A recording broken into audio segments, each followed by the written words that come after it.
No nii, pärast suuri vintsutusi oleme jõudnud kui kõrgele? 4, 8.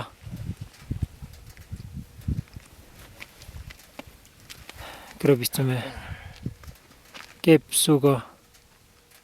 4, 8, 8, 2. Meil oli nagu natukene rohkem ees.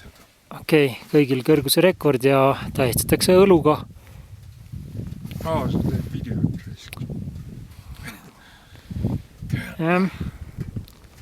Suhtes, et kõrgmäestikus õlu kuulub nagu kohustusliku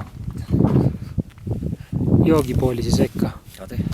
Saab kõrgust hästi ette.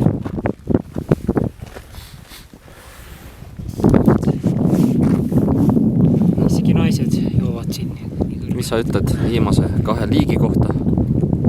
Great success! Kvantiteet oli kehv, aga kvaliteet oli kõvemalt saa.